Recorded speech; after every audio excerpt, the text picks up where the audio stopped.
जी, freedom fighter जनाब अमावत अली जी, अनिल जयहिंद जी, दायामणि बारला जी, Theodore किडो जी, father नबोर Lakhara जी, RP Ranjan जी, अर्जुन राम भूया जी, शंभू पासवान जी, अली अनवर अंसारी जी, सरिता कुमारी प्रजापति जी, छोटेलाल महतो जी, राजेश गुप्ता जी। भाइयों और बहनों, आप सबका यहाँ बहुत बहुत स्वागत, नमस्कार। कैसे हैं आप? ठीक हैं आप? मैं देख रहा था वहाँ पे पोस्टर पे लिखा है संविधान सम्मान सम्मेलन, मगर सच्चाई ये है, सम्मान सम्मेलन तो है, मगर आज संविधान की रक्षा की जरूरत है। सिर्फ सम्मान से बात नहीं बनेगी। हम सम्मान करें और उसकी रक्षा ना करें तो सम्मान करने का कोई मतलब नहीं रहेगा, क्योंकि इस पे आक्रमण हो रहा है।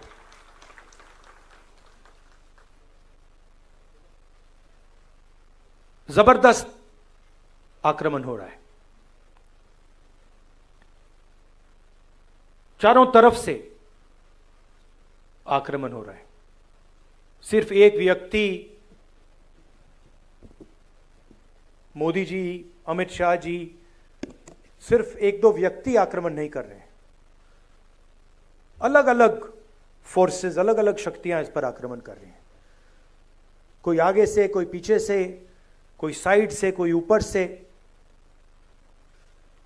और इनका लक्ष्य है कि संविधान किसी ना किसी तरीके से या खत्म हो जाए या फिर खोखला बना दिया जाए।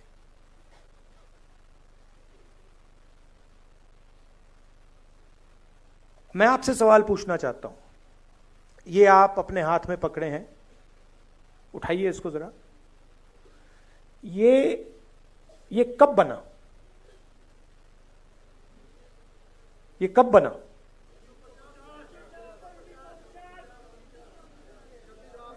« 1950? हाँ,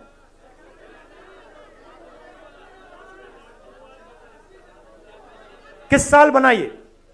एक व्यक्ति बोलिए, एक व्यक्ति बोलिए, आप बोलिए। 1949।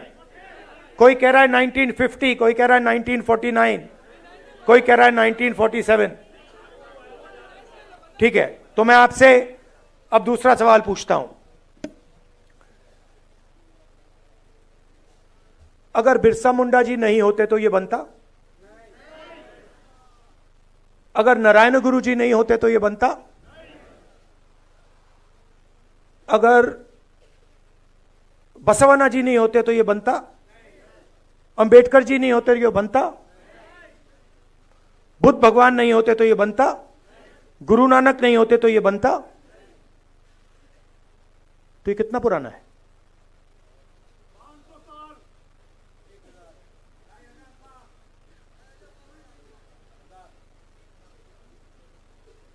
आपने कहा कि ये 50 साल पुराना है, 70 साल पुराना है, मगर ये 50 साल पुराना नहीं है, ये 70 साल पुराना नहीं है। ये इसके पीछे जो सोच है वो हजारों साल पुरानी सोच है। और सबसे पहले ये गुरु नानक जी, बिरसा मुंडा जी, अंबेडकर जी, गांधी जी, बसवन्ना, नारायण गुरु, बुद्ध भगवान, उनकी सोच ने बनाया है। और ये जो लड़ाई चल रही है, ये 50-70 साल पुरानी लड़ाई नहीं है, ये हजारों साल पुरानी लड़ाई है। तो अगर ये कॉन्स्टिट्यूशन बिरसा मुंडा जी की सोच का है, गुरु नानक, महावीर, बुद्ध भगवान, महावीर जी, अगर ये इनकी सोच का है तो इसके विरोध में कौन सी किताब है?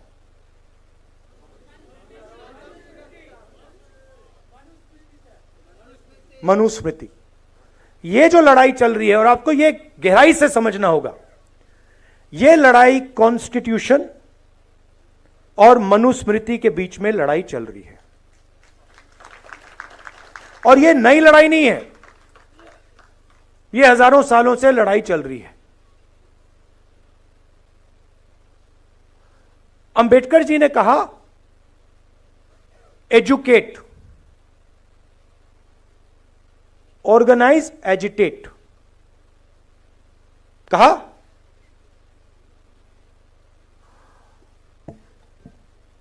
तो जब वो कह रहे हैं एजुकेट, एजुकेट का मतलब क्या? हां, किस चीज के बारे में? सिर्फ अपने संविधान को जानो, अपने हक को जानो, और मान लीजिए अगर एक युवा आज फिजिक्स बहुत अच्छी तरह समझ जाए, क्या अंबेडकर जी उसे एजुकेटेड कहते? क्यों नहीं? हां, अंबेडकर जी का मतलब यह था, एजुकेट का मतलब यह है कि आप कौन हो, आप कहां खड़े हो, आपके चारों ओर क्या हो रहा है, कौन कर रहा है, किस प्रकार से कर रहा है। एजुकेट का यह मतलब है। एजुकेट का मतलब यह नहीं कि आप कॉलेज में चले गए, आपने फिजिक्स की डिग्री ले ली, आपको अपना इतिहास नहीं मालूम, आपको अपनी हिस्ट्री नहीं मालूम, आपको अपनी समाज में जगह नहीं मालूम, तब आप एजुकेटेड नहीं हो। अब आज क्या हो रहा है मैं आपको बताता हूं। जब बीजेपी के लोग आदिवासी को वनवासी कहते हैं, तो वो क्या करने की कोशिश कर रहे हैं? आपका जो इतिहास है, आपका जीने का तरीका है, आपकी फिलॉसफी है, आपकी साइंस है, मेडिकल साइंस है, जिसको आप हजारों साल से चला रहे हो, उसको वो खत्म करने की कोशिश कर रहे हैं। वो आपसे कह रहे हैं कि देखिए, आदिवासी का मतलब क्या? आदिवासी का मतलब जो सबसे पहले मालिक थे। वनवासी का क्या मतलब है? जो जंगल में रहते हैं। देखिए फर्क, देखिए, मान लीजिए यहां पे आप लोग बैठे हो और ऑडिटोरियम में आप सबसे पहले आए, ऑडिटोरियम आपने बनाया, ऑडिटोरियम की जमीन आपकी, और मैंने आपसे कहा भैया आप वनवासी हो। इसका क्या मतलब है? जंगल में जाओ, ऑडिटोरियम तुम्हारा नहीं है, इसका यह मतलब है। तो जब ये शब्द का प्रयोग करते हैं आदिवासी, वनवासी, ये सिर्फ एक शब्द नहीं है, ये आपकी पूरी हिस्ट्री है। मैं हिंदुस्तान के एजुकेशन सिस्टम में पढ़ा हूं, स्कूलिंग मेरी पूरी हिंदुस्तान में हुई।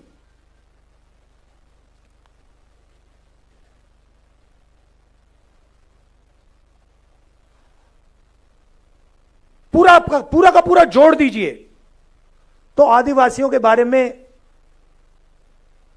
आधा चैप्टर मिलेगा। 10-15 लाइन मिलेंगी कि हां हिंदुस्तान में आदिवासी भी हैं, मगर इनकी हिस्ट्री क्या है, इनके जीने का तरीका क्या है, इनके सोचने का तरीका क्या है, इनकी साइंस क्या है, इनकी पॉलिटिक्स क्या है, उसके बारे में कुछ नहीं। मैं हिंदुस्तान के सिस्टम में, स्कूलिंग मेरी यहां हुई, दलितों के बारे में एक लाइन, हां भाई अनटचेबिलिटी होती थी, मगर उनका दर्द,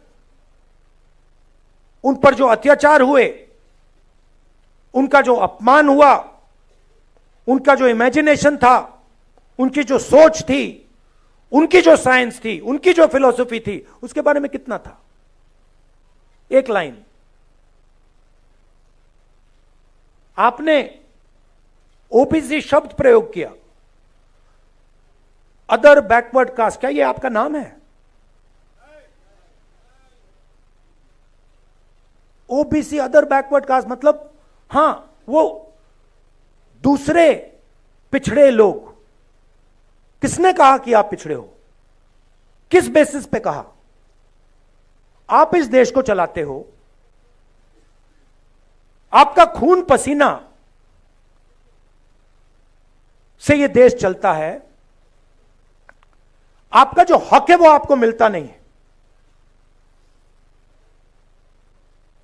आपकी हिस्ट्री कहां है? जिन लोगों ने इस देश को बनाया, जो किसान, मजदूर,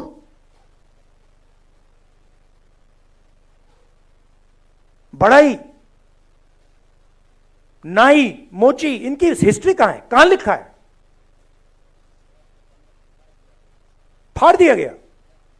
जैसे कि हिंदुस्तान के 90% लोग हैं ही नहीं।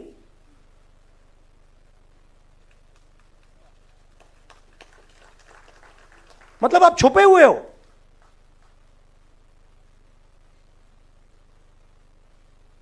हिंदुस्तान के कॉर्पोरेट्स में देखिए आप, 250 कॉर्पोरेट्स की मैंने लिस्ट निकाली। कहां मैं देखता हूं भाई 90% आबादी में से यहां कितने हैं? 250 सबसे बड़ी कॉर्पोरेट्स में, मालिकों में, सीईओज में, सीनियर मैनेजमेंट में आपको एक ओबीसी नहीं मिलेगा, एक दलित नहीं मिलेगा, एक आदिवासी नहीं मिलेगा। करेक्ट? मैं यहां झूठ बोलने थोड़ी आया हूं। हलवा बांट रहे हैं वही, हलवा खा रहे हैं वही। अब उसमें एक और बात है, उसमें बेचारे गरीब जनरल कास्ट के भी लोग हैं 5-7%, उनको भी हलवा नहीं मिल रहा। आप ब्यूरोक्रेसी में देखिए। बहुत अच्छा लगा आपने 90 में से 3 की बात की। 90 में से 3 ओबीसी, 3 दलित, 1 आदिवासी। दलित की आबादी 15%, आदिवासियों की आबादी 8%, ओबीसी की आबादी कोई जानता नहीं है, कोई नहीं जानता। हम कह सकते हैं कि तकरीबन 50%।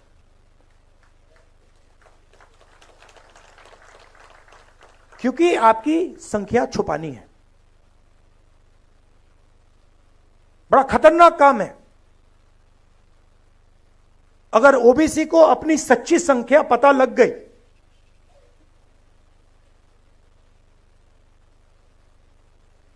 नब्बे में से 3, 50% आबादी, 90 में से 3। और अगर हिंदुस्तान की सरकार में 100 रुपए खर्च होते हैं तो 50% को 100 में से 100 रुपए में से 5 रुपए का निर्णय लेने का मौका मिलता है। 3 अफसरों को पीछे बैठा रखा है। आपको कोई ओबीसी, दलित, आदिवासी फाइनेंस मिनिस्ट्री में नहीं मिलेगा, डिफेंस मिनिस्ट्री में, बड़ी बड़ी मिनिस्ट्री में कहीं नहीं मिलेगा। पीछे बैठा हुआ है। 100 रुपए में से 5 रुपए का निर्णय ओबीसी अफसर लेते हैं, 100 रुपए में से 1 रुपए का निर्णय दलित अफसर लेते हैं और 100 रुपए में से 10 पैसे का निर्णय आदिवासी अफसर लेते हैं। मतलब अगर हिंदुस्तान की सरकार 100 रुपए खर्च करती है तो 90% के लोग 6 रुपए 10 पैसे का निर्णय लेते हैं।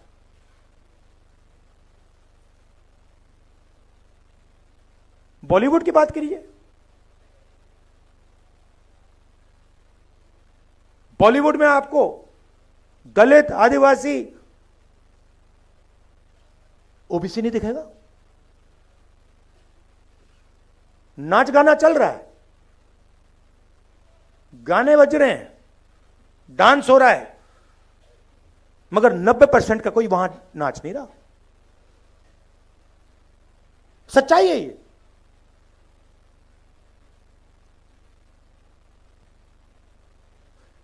राष्ट्रपति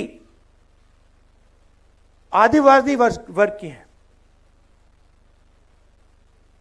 पहली बार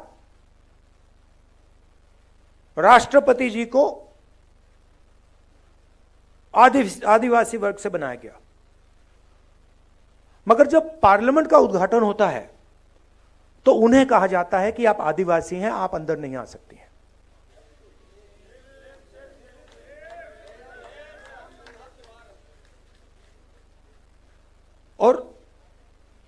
और उन्होंने मान लिया, एक्सेप्ट कर लिया।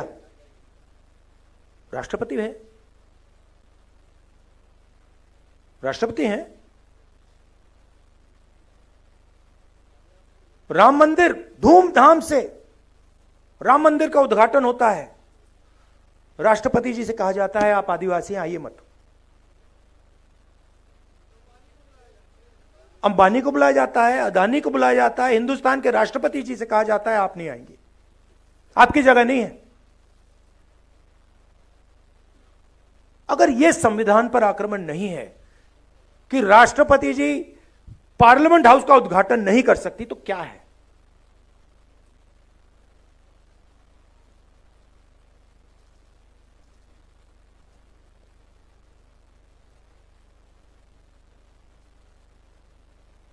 कहा गया था, संविधान में कहा गया है कि एक व्यक्ति को एक वोट का हक मिलेगा, ये इसमें लिखा है। और हिंदुस्तान का हर व्यक्ति एक जैसा है, कोई बड़ा नहीं है, कोई छोटा नहीं है, सबको वही हक मिलना चाहिए, कहा गया है। आप हिंदुस्तान की कोई भी संस्था देख लीजिए जो कॉन्स्टिट्यूशन को चलाती हैं, इस कॉन्स्टिट्यूशन की रक्षा कौन सी संस्था करती है बताइए? मीडिया करती है इसका? मीडिया को करना चाहिए, करती है? नहीं। इलेक्शन कमीशन इसकी रक्षा करता है? नहीं करता है। जो CBI, ED, income tax department के लोग हैं वो इसकी रक्षा करते हैं? नहीं। ब्यूरोक्रेसी के लोग इसकी रक्षा करते हैं? नहीं। क्यों? क्योंकि ये सारी की सारी संस्थाओं को बीजेपी ने कंट्रोल कर दिया है। पूरा देश जानता है कि मीडिया में 90% का कोई नहीं है। पत्रकारों को देखिए, एडिटर्स को देखिए, मालिकों को देखिए, मुझे बता दीजिए कौन सा अखबार है हिंदुस्तान में जिसको दलित, आदिवासी, पिछड़े वर्ग के लोग चला रहे हैं? मुझे बता दीजिए, मान जाऊं मैं, एक नहीं है। तो आपकी आवाज कहां है? कैसे निकल सकती है आपकी आवाज? आपकी आवाज आपके दिल में है, मगर हिंदुस्तान की संस्थाओं में नहीं है। Election commission, ministry, media, judiciary, कहां है आपकी आवाज? और फिर नरेंद्र मोदी जी कहते हैं मैं पिछड़ों का सम्मान करूंगा, दलितों का सम्मान करूंगा, आदिवासियों का सम्मान करूंगा।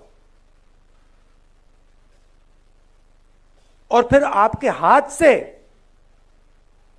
आपकी शक्ति छीन लेते हैं।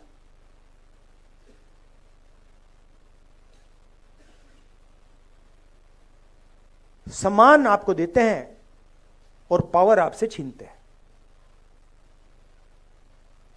सम्मान आपको देते हैं और आपको हिंदुस्तान की संस्थाओं से बाहर निकाल देते हैं। सम्मान आपको देते हैं और फिर इसको खोखला करने की कोशिश करते हैं। मुझे बहुत अच्छा लगा इस चुनाव में हमने सिर्फ एक काम किया, हमने ये दिखाना शुरू कर दिया। बहुत गहरी बात है ये। हमने सिर्फ ये दिखा के कहा कि भैया हम इसकी रक्षा करेंगे, आप इसको छुओ फिर देखो क्या होता है। और हिंदुस्तान के प्रधानमंत्री ने चुनाव के बाद ये किया। देश ने बता दिया कि आप जो कर रहे हो, जो आक्रमण आप बिरसा मुंडा जी की सोच पर कर रहे हो, गुरु नानक जी की सोच पर कर रहे हो, नारायण गुरु जी की सोच पर कर रहे हो, बसवना की सोच पर कर रहे हो, बुद्ध भगवान, फूले जी, इन सब की सोच पर जो आक्रमण कर रहे हो वो हम आपको करने नहीं देंगे। मगर उनके पास सब कुछ है, सच्चाई है। धन उनके पास, संस्थाएं उनके पास, मीडिया उनके पास, CBI, ED, income tax department. अब आप कहोगे भाई अगर सब कुछ उनके पास तो हमारे पास क्या है? हमारे पास सच्चाई है और हमें कुछ और नहीं चाहिए। आप ले लो, आप संस्थाएं ले लो, सब कुछ ले लो, धन ले लो, संस्थाएं ले लो, जब तक हमारे पास सच होगा सारा का सारा न्याय हमें मिलेगा। और यही इस चुनाव ने दिखाया है। हमारे पास मीडिया नहीं। मैं आपको बताऊं, कांग्रेस पार्टी के बैंक अकाउंट बंद कर दिए। बिना पैसे के कांग्रेस पार्टी ये चुनाव लड़ी है। आप सोचिए, हिंदुस्तान को लोकतांत्रिक देश कहा जाता है, सबसे बड़ी ऑपोजिशन पार्टी के बैंक अकाउंट बंद कर दिए, तब भी हम लड़े, सच्चाई के साथ लड़े, संविधान के साथ लड़े।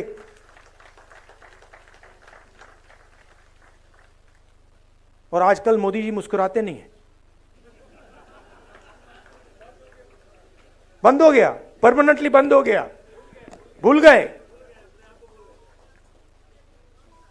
तो अब मैंने आपसे यह कहा कि भाई लड़ाई हो रही है, युद्ध हो रहा है, दो विचारधाराओं के बीच युद्ध हो रहा है। अब यह भी बताना पड़ेगा रास्ता क्या है। देखिए, मैंने संस्थाओं की बात की, थोड़ा सा मैं आपको 2-3 आंकड़े देना चाहता हूं।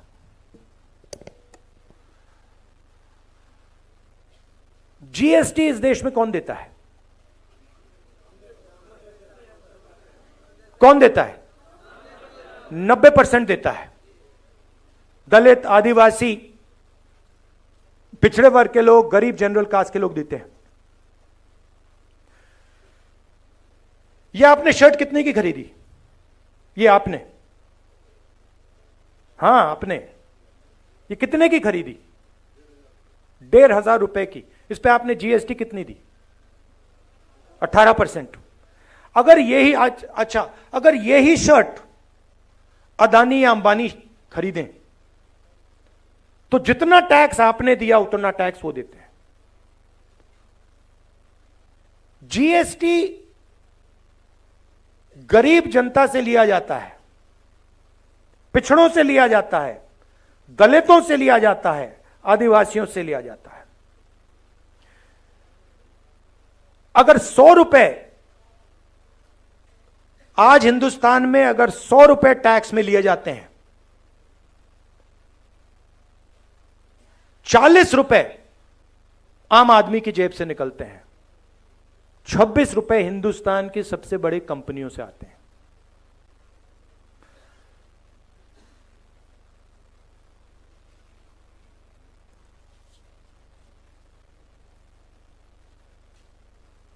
सबसे गरीब लोग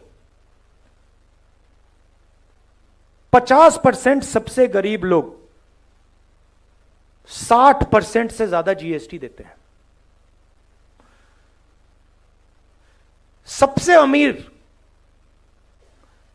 10% लोग जीएसटी का 3% देते हैं। सबसे अमीर लोग 3% और सबसे गरीब लोग 2/3। सबसे अमीर 1% के पास हिंदुस्तान का 40% धन है।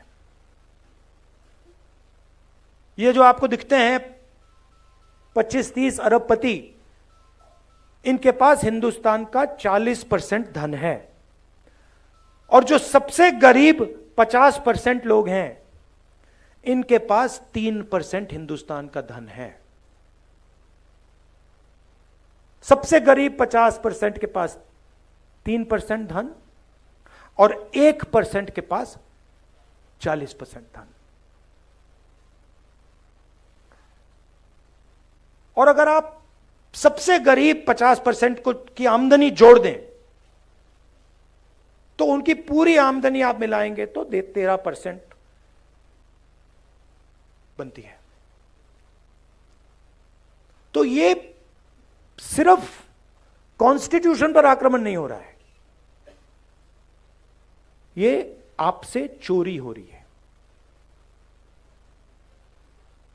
अब रास्ता क्या है? सबसे पहले हमने कहा है कि ये जो 50% का लिमिट लगा रखा है आरक्षण में, इसको हम, इस दीवार को हम तोड़ देंगे, हटा देंगे।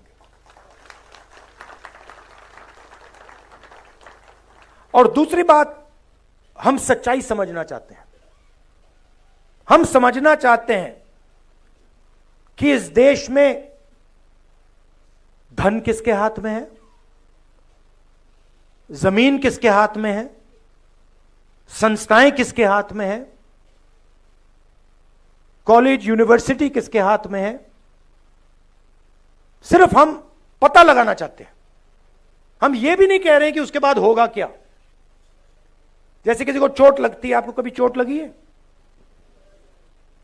हाथ टूटा, आप गए, आपने कहा, डॉक्टर से कहा कि भैया एक्सरे करा दीजिए। डॉक्टर ने कहा कि हां भैया एक्सरे कराते हैं। फिर पता लगता है भैया हाथ कैसे टूटा है। अब पूरा देश जानता है कि दलितों को, आदिवासियों को, पिछड़ों को, गरीब जनरल कास्ट के लोगों को, माइनॉरिटीज को दर्द हो रहा है। सबको मालूम है। बेरोजगारी फैल रही है, महंगाई बढ़ती जा रही है, जॉब नहीं मिलता, सरकारी नौकरी नहीं मिलती, प्राइवेट सेक्टर बढ़ता जा रहा है, पब्लिक सेक्टर खत्म होता जा रहा है, चोट लग रही है।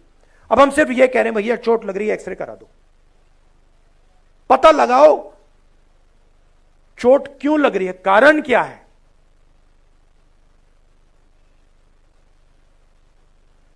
सामाजिक एक्सरे का माध्यम जाति जनगणना है। जाति जनगणना में हम 2-3 चीजें पता लगाना चाहते हैं। सबसे पहले,